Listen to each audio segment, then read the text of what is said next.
आणि यानंतरची बातमी पंतप्रधान नरेंद्र मोदींच्या परदेश दौऱ्याची। पंतप्रधान नरेंद्र मोदी सध्या मालदीवच्या दौऱ्यावरती आहेत आणि तिथे पोहोचल्यानंतर त्यांचं मोठ्या उत्साहामध्ये स्वागत करण्यात आलं। मालदीवची राजधानी असलेल्या माले येथे त्यांचं मोठ्या उत्साहात सांस्कृतिक पद्धतीने स्वागत करण्यात आलेलं होतं। आपण दृश्य पाहतोय मालदीव मधली पंतप्रधान नरेंद्र मोदींचं मालदीवमध्ये मोठ्या उत्साहात त्यांच्या सांस्कृतिक पद्धतीने स्वागत करण्यात आलं।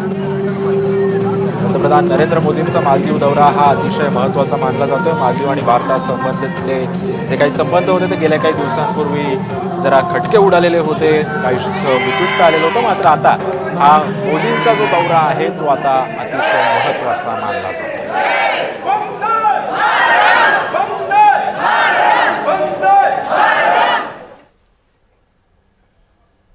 भारत मालदीव वादानंतर पहिल्यांदाच नरेंद्र मोदी हे मालदीवच्या दौऱ्यावरती गेलेले आहेत आणि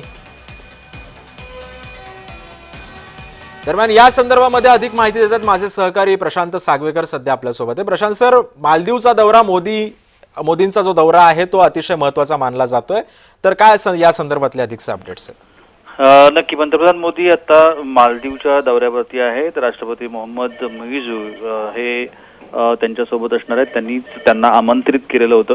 हा जो दौरा आहे तो अत्यंत महत्त्वाचा मानला जातोय, कारण हा तिसरा मालदीव दौरा आहे पंतप्रधानांचा। त्यानंतर ते राष्ट्राध्यक्षांची देखील तिकडे भेट घेणार आहेत। त्यानंतर ते आता त्या ठिकाणी पोहोचलेले आहेत। त्यांचं खूप जोरदार त्या ठिकाणी स्वागत करण्यात आलंय। तिरंगा देखील त्या ठिकाणी मोदींना दाखवण्यात आला आणि भारत आणि आपल्याला आठवत असेल भारत आणि मालदीव यांच्यामध्ये जे एक युद्ध रंगलेलं होतं, भांडण झालेलं होतं, त्याच्यानंतरचा हा एक महत्त्वाचा दौरा आहे असं म्हणायला हरकत नाही। हो, खरं आहे। धन्यवाद प्रशांत, तुम्ही दिलेल्या अधिक माहितीबद्दल।